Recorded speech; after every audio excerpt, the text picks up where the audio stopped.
Okay, let's take a look at step-by-step solutions to the practice test to prepare for the next exam.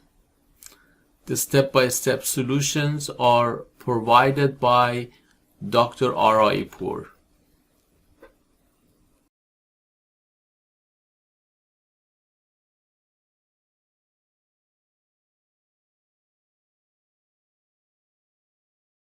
Find the distance between the 2 points and come up with the midpoint. To understand the concept, let's quickly recap how we come up with the distance formula. Okay, I'm going to remind you of this formula. The distance, it follows Pythagorean theorem. I hope you remember a squared plus b squared equals c squared. This distance squared plus this distance squared is this distance squared, and then you take a square root. Therefore, d is x sub 2 minus x sub 1 quantity squared plus y sub 2 minus y sub 1 quantity squared under the radical. So that's where the equation comes from. And so 4 minus minus 5, that means 4 plus 5, and squared. We are looking at this plus y sub 2 minus y sub 1. So 2 minus minus 6, which means 2 plus 6. You're going to square that. The rest is very straightforward. You add them up, you square them. This is 9 squared 81. This is 8 squared is 64. You come up with 145. Square root of 145 with a bunch of decimals. When you answer that, this is the exact answer, everybody. Okay, you want to stick with that. They ask for decimals. They ask you how many decimals, and then you round it accordingly. Remember, when you round, you go to the next one to make a decision. So be careful with that. The next one is asking for the midpoint. And again, how did we come up with the midpoint? We basically add up x's, we divide by 2, the same thing for the y's, and that's the midpoint. Therefore, if I want the x coordinate for the midpoint, I add up -5 and 4 divided by 2. For the y, I add up -6 and 2 divided by 2. So here's the formulas. And of course, these are the answers you had seen already. So for part A and for part B. A man drove 10 miles directly east from his home, then made a left turn. So if we are going this way, this is the left turn going up, and we're going to go up by how much? 5 miles. So if a road was made directly from his home to his place of work, what would its distance be? Let's see how the setting looks like. It's a good practice to do the setting. So we are going this way 10 miles. We are going up 5 miles. So straight would be the hypotenuse. And that's Pythagorean theorem, which is a squared plus b squared equals c squared, where a and b are legs. So this is 10, this is 5. We are going to evaluate that. And this is 100, and this is 25. So the square root of 125, and again with a bunch of decimals. How many decimals? It really depends on the question, as I mentioned. So you do it accordingly. So that's part A, and you're done. Part B says, if the road was made in the previous exercise, how much shorter would the man's one-way trip be? So we want to go from point A to point B, let's say. We went from point A to point C, and then from C to B. So AC plus BC, we want to see how much it is, okay, which is obviously 10 and 5, 15, minus the number we just came up with, and that's the answer. Again, as far as the decimals, you want to pay attention to how many decimals they want. If they don't ask for decimals, put, I don't know, 6, 7, 8 decimals. Put many, many decimals, okay? Just to be on the safe side. All right, we are going to go to the next example. We are to solve this equation, which is a rational equation, everybody. First and foremost, we need to factor every denominator. In this case, this is fine, this is fine. You factor this one, and it becomes x plus 1 times x minus 3. Now, x can't be -1, x can't be +3. Also, this one has the same answer. In order to solve this, you are going to multiply by LCD. The LCD is x plus 1, x minus 3. Now, we are multiplying everything by this. So this side, this first fraction, x plus 1 cancels out, 5 times x minus 3. The second one, plus 1 times x minus 3 goes away, x plus 1. And the right side, everything goes away, just the numerator. So you have 5 times x minus 3 plus 1 times x plus 1 equals -6. And so you are going to distribute the 5. You get 5x minus 15 plus x plus 1 equals -6. 5x and x, they add up to 6x. So let's just write that. And then minus 15 and plus 1 is minus 14. And we move the negative 14, we make it positive 14 on the other side, becomes 8. The answer is 8 over 6, which means 4/3. And we check, we are in good shape. Checking is extremely important. Let's discuss lines, slopes, interpretation. As you recall, the slope by definition is rise over run. The average rate of change of y with respect to x. Rise over run. Now, how do we write rise over run? We can write delta, this is delta y, y sub 2 minus y sub 1. And this is delta x. Okay, so this is delta x, change in x. This is delta y. And as I mentioned, the average rate of change of y with respect to x. Let's look at a bunch of lines, see how they look like. So here's a horizontal line. A horizontal line has an equation y equals a constant with a slope which is 0, and then there's an intercept of 0, comma b. For example, this one is 0, comma 3. That's a horizontal line. The green line is a vertical line. A vertical line has an undefined slope, and the x-intercept, so there is no y-intercept, at, in general, if we call the equation x equals a, then it's a comma 0. In this case, happen to be 2. So vertical lines is undefined, and x-intercept at a 0. Equation of a line, we have a standard form ax plus by equals c. We have the slope-intercept form y equals mx plus b, and the point slope y minus y1 equals m times x minus x sub 1. I hope everybody remembers those. Two lines are considered parallel if they have equal slopes but different y-intercepts.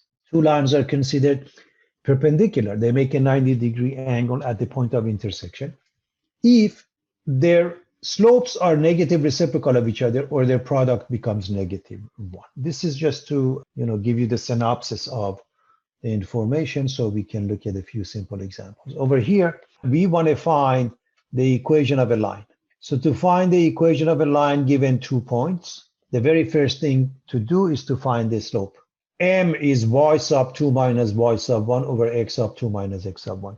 So that means -6 minus 10 over 5 minus -3. So this becomes -16, this becomes +8, the answer is -2. Now all you have to do, use one of them, and y minus y1 equals m times x minus x sub 1 to come up with the equation of a line. So what do? Again, we're going to use only one pair. Let's say I'm going to use this one. So y minus 10 equals m, we found it to be -2, x minus -3, which makes it x plus 3. Y minus 10 is -2x minus 6, and we are going to add 10 to both sides, resulting in -2x. Y equals -2x plus 1. Now here's what I want you to do, because that's the beauty of math. You can check your work. How? This pair was used. This pair was not used. Put it in there. If you replace the x with 5, you get -2 times 5, which is -10 plus 4 equals -6. You just checked your work. Everything is perfect. And that's the beauty of math. You can check your work, class. I highly recommend you do that. always, we want to come up with the equation of a line that is perpendicular to this one. So first, let's find the slope for this line, and then we take it from there. In order to come up with that, we divide both sides by number 3. And therefore, the slope for the given line, which we're going to call m sub 1, is 1/3. What is the slope for the line which is perpendicular to that? Is the negative reciprocal of this number, or simply put, -3. Using the point slope, y minus y1 equals m times x minus x sub 1. We are coming up with the equation of a line. So y minus 1 equals m -3x minus -2, which makes it +2. We are going to add 1 to both sides, and it gives us y equals -3x minus 5.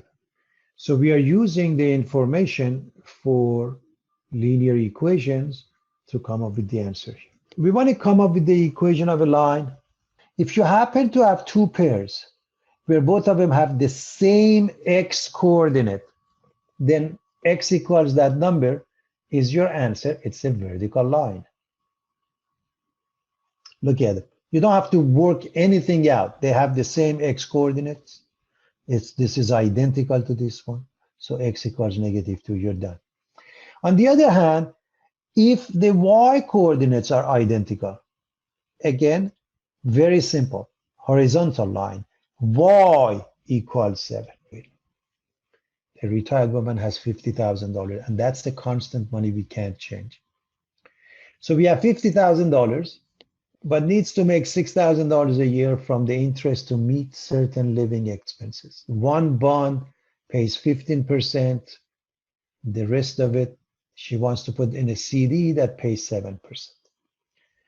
So if we let X be the amount the woman invests in the 15% bond, how much will she be able to invest in the CD? Set up and solve the equation for how much the woman should invest in each option to sustain a $6,000 annual return. Now, even if they don't give you A and B, the bottom line is you need to solve. Even if A and B is missing, if it's not there, just solve.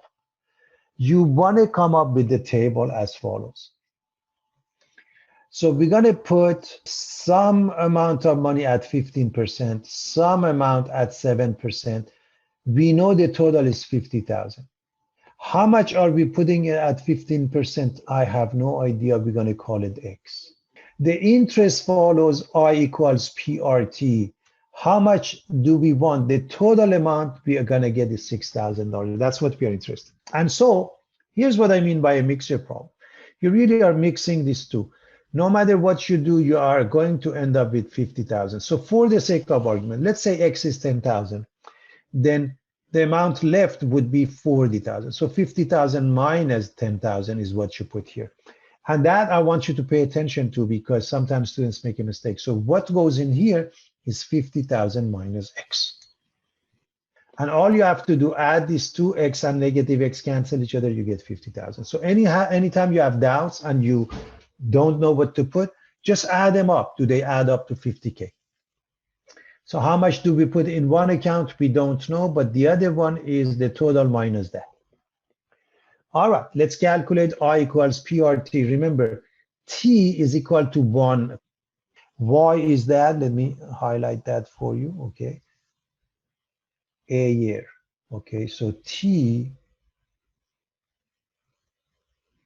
equals to 1. This is year. Therefore, the amount of interest is the product of these 2 times 1. We don't have to write it, so it's just 0.15x. And this one is 0.07 times 50,000 minus x. So this is 0.15x. This is 0.07 times 50,000 minus x. We are hoping to get $6,000. So we are adding these two. And therefore, here's the equation. So we got the equation. Now we're going to solve. This is 0.15x. We keep it 0.07 times 50,000. I hope you remember how to multiply decimals and powers of them. Just 7 times 5 is 35. This one has 4 zeros. This has 2 decimals. 1 decimal cancels out 1 zero. So we have 2 decimals. We have 4 zeros. Since we have more zeros, 4 minus 2, we have 2 more zeros. So 35, and we put 2 zeros. And of course, 0.07 minus 0.07x. Okay, so 7 times 5 is 35. This has 2 decimals. This has 4 zeros. There we have it. Okay, so again, take a look one more time. I want to make sure this has 2 decimals. And this one has 4 zeros. So we have 2 more zeros. That's why we have 1 and 2 zeros. Okay, now what do? It's very simple. We combine these two. That gives us 0.08x, and we are going to subtract 3,500 from both sides.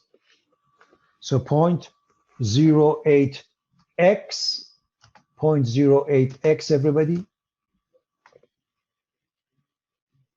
There's an x missing, class. 0.x, okay, is equal to 2,500. So x is missing. Okay, that's a typo. 0.08x equals 2,500. We are going to divide both sides by 0.08.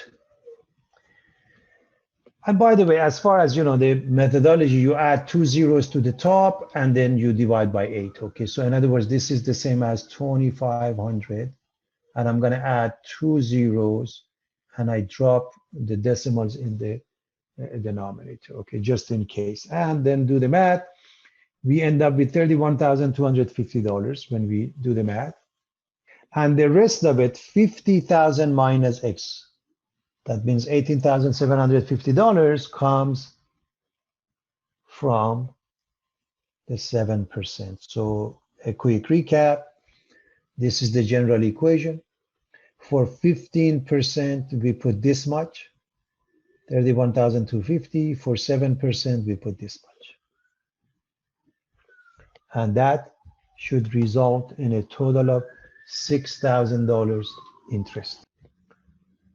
Here's a question. Flora starts riding the bike at 20 miles per hour. After a while, slows down to 12 miles per hour and maintains that speed for the rest of the trip. The whole trip is 70 miles and takes 4.5 hours. For what distance did she travel at 20 miles per hour? So let's find that. This is a class of problem known as a motion problem. And the reason it's called a motion problem, because it follows D equals RT. D is the distance, R is the average rate, T is the time. For example, you're doing 50 miles an hour. On the average, you covered 3 hours, 3 times 50, 150 miles. So anytime you have this, you got to come up with the table. So let's put in everything that we have.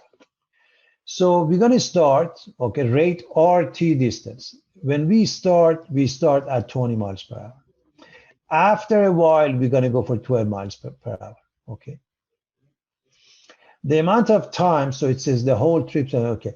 So for what distance did she travel at 20 miles per hour? Okay, the time that she put doing 20 miles per hour, we don't know, T or X or whatever variable you want, okay? And the 12 miles per hour, we don't know, but we do know the total is 4.5 hours. And we know the total distance was 70 miles.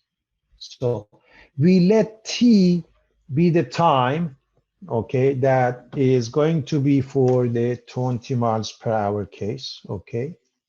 So what happens is the time is total of 4.5, so for this one would be 4.5 minus T.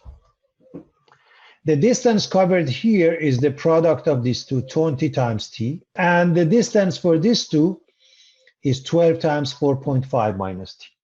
And the total distance is 70, so we can add these two, and it results in 70. So the equation becomes 20T plus 12 times 4.5 minus T equals 70. We get 12 times 4.5, which is 54, and then minus 12T. With 20T becomes 8T. We are going to subtract the 54. giving us 8t equals 16 and t equals 2. We are interested in the distance when we did the 20 miles per hour. So 2 times 20 gives us 40 miles of distance. So we covered 40 miles. Here's the next question. We want to solve for one of the variables, in this case, specifically for w. Never mind the second part. That means we are going to subtract 2L, and then we're going to divide by 2. Now, before we move on, I want to make sure we understand what's going on here. We cannot drop these two. That's not how it works, because you have to factor out the 2 from both, and it doesn't happen. If you wrote this is equal to P over 2 minus 2L over 2, and it results in P over 2 minus L equals W, you're absolutely correct, but pay attention to the fact you cannot drop the 2. Now, we replace the L with 15 and the P with 58, and we find the missing width. So 58 minus 30 is 28, divided by 2 is 14. The width is 14. Let's look at the following question. In order to perform the indicated operations, I want to remind you of this stuff. Square root of -1. Okay, so I remember we're looking at the complex number in the form of a plus bi. Where square root of -1, by definition, we replace it with I, and therefore square root of -n becomes I squared of it. If you multiply these two, you get a squared plus b squared. I hope you understand why, because remember, a plus b times a minus b is a squared minus b squared. So what is this equal to? This is a squared minus b squared, I squared, and I squared is -1. So that's why we have this. How do you multiply this two? You just follow foiling first. -1 times -2 is 2. -1 times 3i is -3i. 2i times -2 is -4i. 2i times 3i is 6i squared. And as I said, I squared is -1. So let me give you this. I is the square root of -1 by definition. If you square that, I squared is -1. If you cube that, I cubed is -i. Therefore, why is that? Because it's I squared, which is -1 times I. If you raise it to the power of 4, raise this one to the second power, you get +1. Okay, and pay attention to this. We will, discuss this concept and how we can simplify things. So powers of I, all of them have to be simplified as follows. Either they become I, or they become I squared, you change it to -1. They become I cubed, you change them to -i, or they become I to the power of 4, you change them to 1 accordingly. So what we are going to do, we're going to change this to -6. Now 2 and -6, they add up to -4. And these two add up to -7i. So the way you add them up, ultimately, it's very similar that just adding up like terms. When we have this, there are several ways of discussing that. You can say simplify, you can say rationalize, or you can say put it in standard form a plus bi. It all means the same thing. And to do that, ultimately to do the division, you multiply by the conjugate of the denominator and you divide by it. So whatever this one is, change this to plus and multiply and divide. Remember, this whole thing is equal to 1. You can't just multiply by anything, but you can multiply by 1, and that's okay. Which means the top you have to multiply just the way we worked here. That means we did what? That means we just distributed, we did the foiling, and now we are going to do the same thing here. So we are going to distribute and observe. So 3 times 2 is 6, 3 times I is 3i, 4i times 2 is 8i, and those two 4i squared. These two, we follow the shorthand. If you can't remember that, of course, you have to go through the process. I hope you remember that. A is 2, B is 1, so 2 squared plus 1 squared. And 4i squared, I'm going to change it to -4. Okay, I'm going to change this to -4. And now I can combine them accordingly. 6 and -4, +2, 3 and 8, 11i, 4 and 1, 5. Now, if you left it as that, everybody, it is fine. However, if somebody asks you what is A and what is B and you couldn't answer, then you should put them in this format. It's better. 2/5 plus 11/5i. So A is 2/5 and B is 11/5. A plus BI. A is called the real part, B is called the imaginary part. How do you do this? First, you got to get rid of the negative. You can never do the operation when you have the negation. So you have to change that. And I hope you realize that this is 3i, right? 9 is 3, and the negative, we replace it with I. This is 3i, and this is 4i. So let's do that first. Now, these two, they give us 12i, and now we have a total of 15i. Again, to make sure we are comfortable with that, take a look at this one, I to the power of -6. There are several ways of doing that. One way is just to rewrite. Everybody remembers the exponential and the negative exponential rule. Okay, in other words, recall that a to the power of -m is 1/a to the power of +m. And at the bottom is I to the power of 6. Now, here's what I want you to pay attention to. Anytime the exponent is larger than 4, divide the number by 4 and just keep the remainder. So if I divide 6 by 4, the answer is 1 with the remainder 2. Divide by 4, keep the remainder. 1/i squared. I squared is -1. 1/-1 is -1. See how that works? I'm going to show you another simple example. This one. If you divide this number by 4, the remainder is 1. Why are we dividing by 4? This is the fastest way, everybody. 4, because I to the power of 4 is 1. So if you divide, so let me just show you here.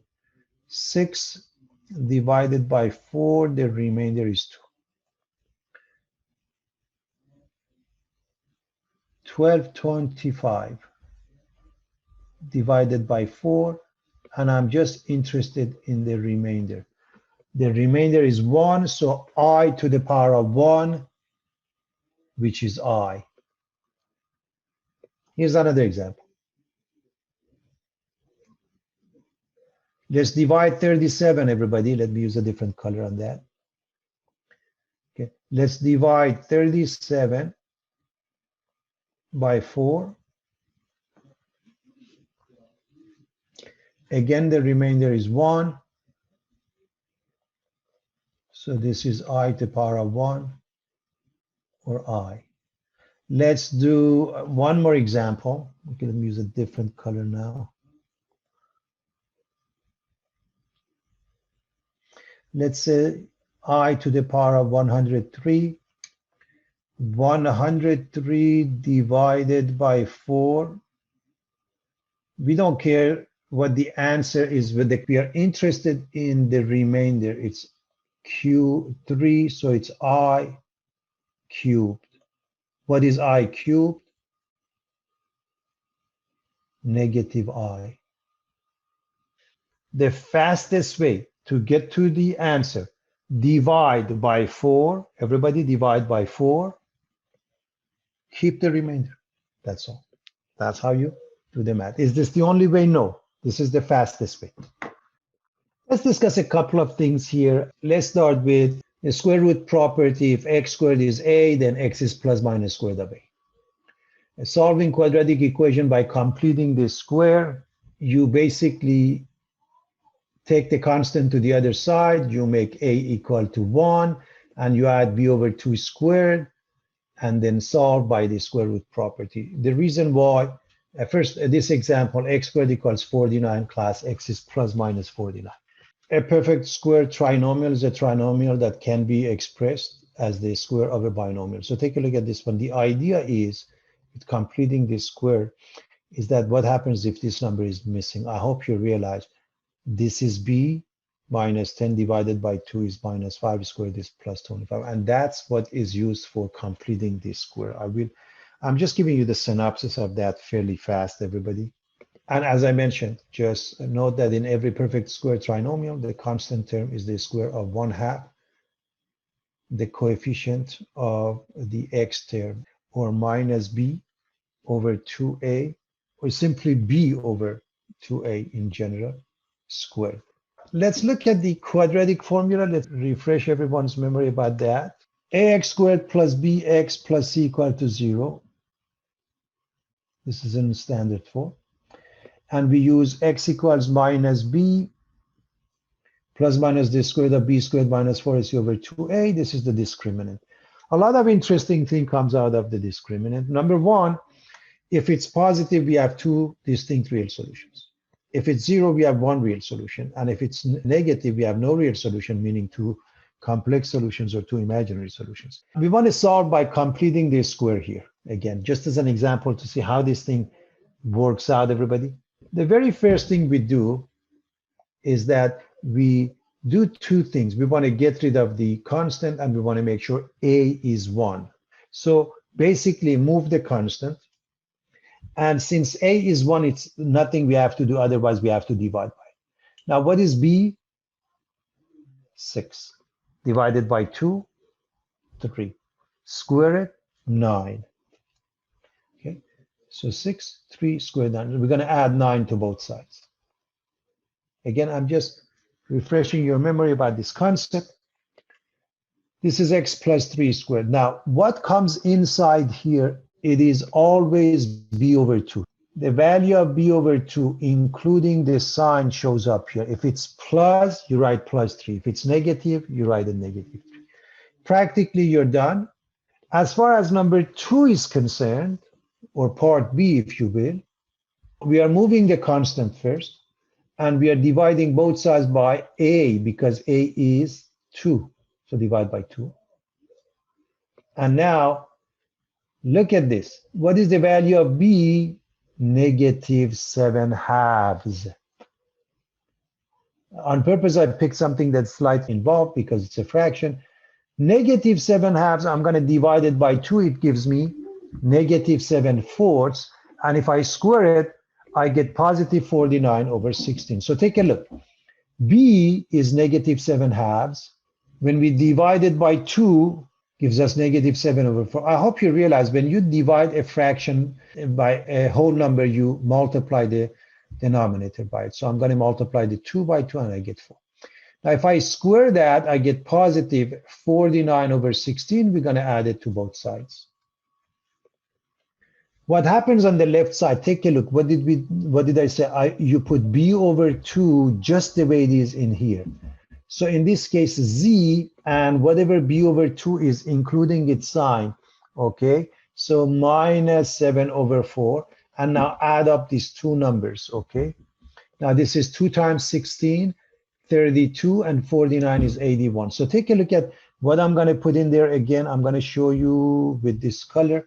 B over 2, including the sign, sits in here, okay? Always. You don't have to think about it twice. Now, the square root property says z minus 7 over 4 is plus minus the right side, square root of it, and 81 comes out as 9. 16 comes out as 4. So this is plus minus 9 over 4. So I'm going to put negative 7/4 on the right. It changes to positive 7/4.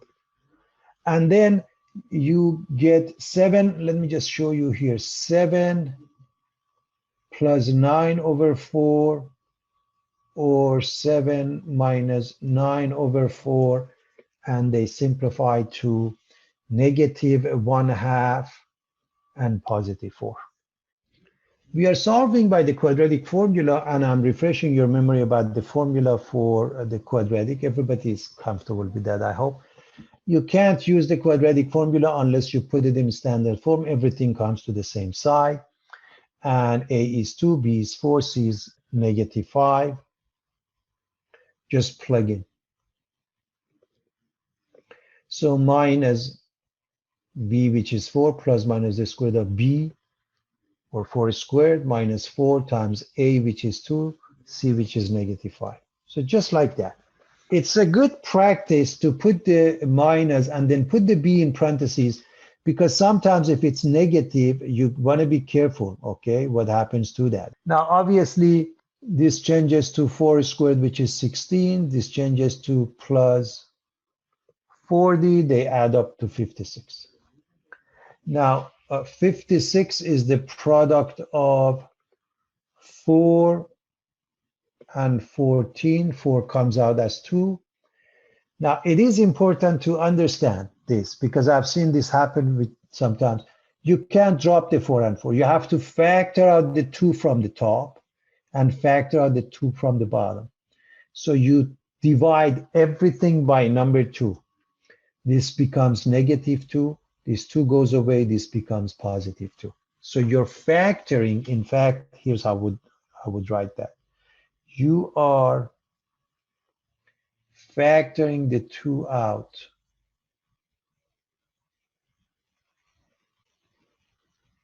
Part B is in standard form. So we write A, B, C, very straightforward. A is 7, B is 4, and C is 3. And we plug it into the formula. We square the 4, we multiply -4 by 7 by 3, and we end up with -4 plus minus the square root of -68 divided by 14. -68 is the product of -1, 4, and 17. So -1, we change it to I, 4, we change it to 2, 17, we keep it. Okay. Now, pay attention to the I. On purpose, I put it on a different color. This I is outside, and sometimes, because it's hard to recognize that, they put them in between. So you want to follow what they want for you to receive the full credit. As far as I'm concerned, as long as you show clearly it's outside the square root, it's fine with me. Again, there is a common factor of 2. You divide everything by 2, and that's the final answer. The next one, first, you have to put it in the form. You multiply by x squared. And by the way, x obviously can't be 0. That's important for everybody to know. And so when you multiply by x squared, now it's in the form that you want, where A is 2, B is 4, and C is -1. Put it into the formula, and this is what you get, because this is 16, this is 8. 24 is the product of 4 and 6. So the 4 comes out as 2. And again, we can divide everything by 2. And this is the final answer. Now, what I want to explain, this is a perfect answer, and you're done. However, you can't divide by 2, but you can cut them into 2 pieces, make it 2 fractions, and therefore this is another way of answering it. Both of them are absolutely correct. We want to solve an absolute value equality. And I want to explain the methodology. The very first thing you have to do is to isolate. That's your first step. You isolate this. Because it is isolated, all you have to do is just write 4x minus 7 equals 5. 4x minus 7 is -5. And solve that. Move the -7, becomes +7. Divide by 4. 7 plus 5 is 12, divided by 4 is 3. 7 minus 5 is 2, divided by 4 is 1/2. So the answer is 1/2 or 3. It is a good practice to check it out. You really have to put it back into the original equation. For example, if I put 1/2, 4 times 1/2 minus 7 is equal to 2 minus 7 is equal to absolute value of -5. And yes, it checks. You must check your work. Don't touch the absolute value unless it is isolated first. Step 1, isolate. then you can copy the same steps as the previous one. Step 1, isolate the absolute value. Now it's equal to plus minus 2.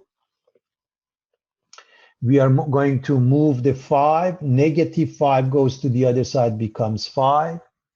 We are going to divide by 2.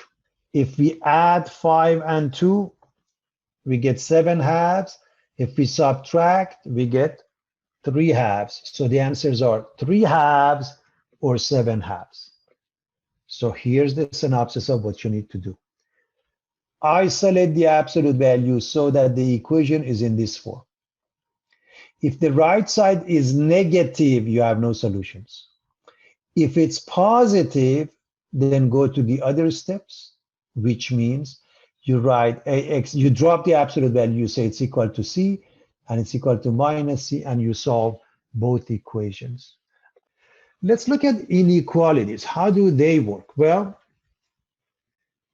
step 1 is the same, isolation. After it's isolated, for example, this one you want to solve, it's completely isolated. So the first step is already done for you.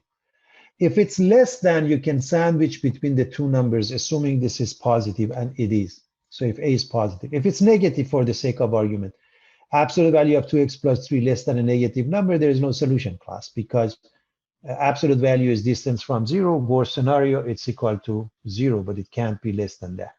And so you just sandwich between negative and positive 7. And you are going to get rid of the 3. And you are going to divide by 2. And this is the solution to this inequality. And this is the interval format. And it's an open interval because both sides, negative 5 and 2, the endpoints are not included. So you go with a number line. And you're going to go from negative 5 to 2. And you have two choices. At negative 5 and at positive 2. You can put parentheses or you can put a hole. Either way is fine, and you cover everything in between.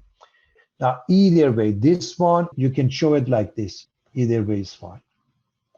All right, here's the next one. And obviously, the first step is to get rid of positive 3. We are going to subtract 3 from both sides. We are going to divide by 2, both sides. If this is positive and you're looking at absolute value larger than a, then you write it as follows. You drop the absolute value and say it's less than minus a, that means minus 5, and or this one is larger than 5. And of course, because it happened to have the equality, we keep the equality. By the way, it's important to pay attention to the endpoints. Do we have equality or not? If by any chance this a is negative, absolute value of x larger than a negative number, it's always the case. So there are infinitely many solutions. All real numbers work. If a is negative for this case, all real numbers. All right, so having said that, now you are going to simplify by adding 1. We're going to add 1. Okay. And then we're going to divide by 3.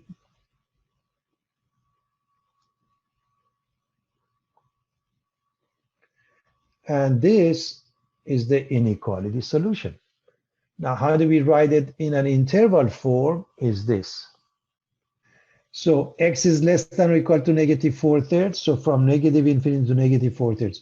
Because of the equality, we put a bracket. Union, or means union. X is larger than or equal to 2. Start with 2, bracket because of the equality to infinity. What about a number line? So you locate negative 4/3. Negative 4/3 is negative 1 and 1/3. So negative 1 and 1/3 is here, and all the way to the left with either bracket or a solid point. And then from number 2 here to the right, so we have this. Absolute value of 5x plus 7 plus 10 is less than or equal to 4. Remember, step 1, Whether you're dealing with equality or inequality makes no difference. In the case of an absolute value, you have to isolate. That means get rid of the 10. That means subtract 10. And now notice what happens. You end up with the following statement. Absolute value is less than or equal to a negative number. When it's negative, how could the absolute value be less than a negative number? It can't. No solutions. By the way, as far as no solution, sometimes we have this notation phi, which means an empty set, no solutions. Let's look at more equalities. Whether you're dealing with an absolute value or a root function, the first step is the same, is isolation of this guy. So you are going to move the 7. That's your first step. Now that is isolated, okay, how do you fix the root? You have to raise it to an appropriate power, in this case to the second power. So the left side comes out, and the right side becomes x squared minus 14x plus 49. I hope everybody remembers a minus b quantity squared or a plus b quantity squared. I quickly remind you of that. Class, recall that a minus b squared is a squared minus 2ab plus b squared, and if we happen to have a plus sign here, this is a plus sign. Okay, you should be very comfortable with this stuff. All right, so we are going to bring everything to the right side, which means we are going to subtract the 2x and we are going to subtract the 1. We get x squared minus 16x plus 48. We want two numbers. The product is 48. The sum is negative 16. So this is a simple case of a factoring. X is either 4 or 12. And we must check how only with the original equation and nothing in between. So we're going to plug in 4 and observe. So when we plug in 4, 2 times 4, 8 plus 1 is 9. The square root of 9 is 3. 3 plus 7 is 10. Is it equal to 4? No. Therefore, 4 is out, everybody. How about 12? Let's find out. Plug in 12. 2 times 12 is 24, plus 1 is 25. Square root of that is 5. 5 and 7 is equal to 12. Yes, it checks. We are done. We checked both answers. One of them worked, one of them didn't. We are done. Always check your work. Let's look at this example. We are going to square the left side. We get x squared plus 4x plus 4. And the right side, it's a simple foiling. If you multiply x by x, you get x squared. This gives us minus x. This gives us minus 6x. They add up to negative 7x. So we can cross out the x squared. They are identical. If I move the negative 7x, I make it positive 7x. If I move the 4, I make it negative 4. That's why we get 11x equals 2, x equals 2 over 11, and we are done. So let's look at the next example. 4x plus 1 to the power of 5/3 is equal to 32. Well, how do we do that? We can do it in one or two shots. We can, first of all, understand 5/3. You can raise it to the power of the reciprocal of that, which is 3/5 in one shot, or you can raise it to the power of 3 and then 5. And either way is fine because both of them are odd. Actually, there's really not much to it. Remember, when it's even, you want to be careful. So let's raise both sides to the power of 3/5. When you do that, the left side comes out as 4x plus 1, and the right side, let's write it as 32 to the power of 3/5. And a to the power of m over n is the nth root of a to the power of m is the nth root of a to the power of m. All of them are the same.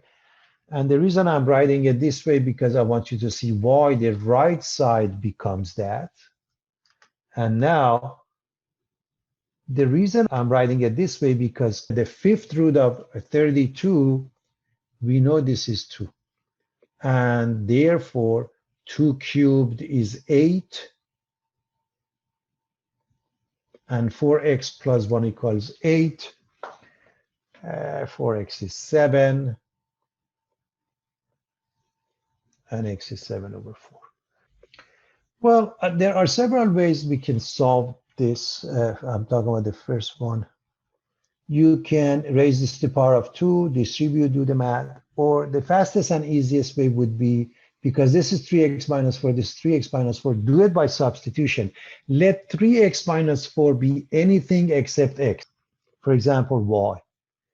And so now you have 2y squared plus y minus 1 equals 0. You can factor this into y plus 1 times 2y minus 1. And so this gives you y equals negative 1. This gives you y equals 1/2. It is important for everybody to know we are not done. Why not? Because we don't care for y, we want x. And in order for you to solve for x, you got to replace the y here with these two numbers and find the x. So let's do that. So 3x minus 4 is either negative 1 or 1/2. So we are using this. 3x minus 4 is negative 1 or 1/2. Now, of course, this one says 3x is what? 3, right? Because you add the negative 4 becomes positive 4. So x is 1. And this says 3x equals, if I move the negative 4, it becomes 8 halves. And 1/2 becomes 9 halves. And we divide both sides by 3. And we get those two answers. How about the next one? Well, the same thing. It's done by substitution method. You let x to the power of 1/3 be something. For example, y, z, m, whatever you like, it doesn't matter. If x to the power of 1/3 is m, then x to the power of 2/3 is m squared. So you have m squared equals 2m plus 3. Bring everything to the same side, factor. So you could, I mean, if it helps, you can write m squared is 2m plus 3, and then this step. Now here's the factored form, and m has two answers, 3 or negative 1. However, we are interested in x. If x to the power of 1/3 is m, everybody, then raise both sides to the power of 3, x becomes m cubed. So cube this one, 27, cube this one, itself, and you really have to check. So I'm going to leave it for you to check it. That means put it back into the original equation. Make sure you come up with the correct answer. Okay, we are going to take this to the same side. We want to solve, so we're going to take this to the same side. You have a choice. You can do it by substitution, or maybe you recognize it can be done by factoring, just dealing with r squared, okay? Or as I mentioned, you can, if you want, you can say let r squared be, let's say, x, and then it becomes x squared minus x plus 15. Factor that and replace the x, okay, with r squared. So r squared is either 3 or 5, and r is plus minus square root of 3 plus minus square root of 5. There are 4 answers. In the second case, you do the same thing. You do the substitution. Let b minus 1 be anything except b. For example, if it's x, then the left side becomes 6x squared minus 5x plus 1. Again, it's a very simple case of a factoring, everybody. So x is equal to 1/2 or 1/3. b to the power of -1 means 1 over b. So if 1 over b is equal to x, that means x and b are reciprocals. So if x is 1/2, b is 2. If x is 1/3, b is 3. Here's the simple example. A fitness club is charging us $20 monthly with $2 per day of use. We want to express the monthly cost in terms of daily usage. If we use x to represent the number of days, it is simply 2x plus 20. We have a fixed cost, and that really becomes your y-intercept in essence. And you have a variable cost. It depends on how many days. If you use 1 day, they charge you $2 extra. 2 days, they charge you $4, so on and so forth, okay?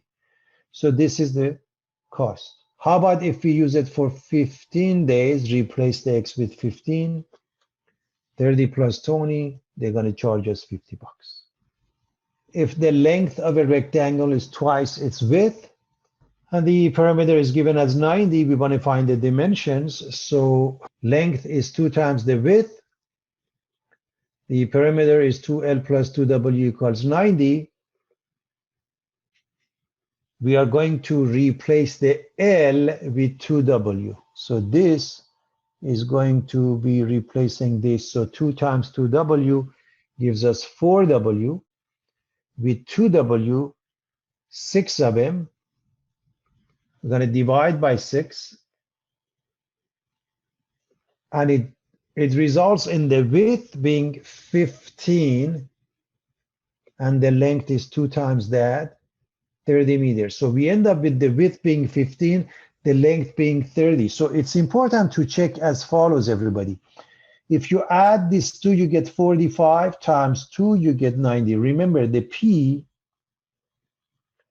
has this formula, also is the same as this one. And in this case, it might be easier to go with this. Add them up, 45 times 2, do we get 90? If we do, we are done. Because that's how we check. Because it's a good practice to always check.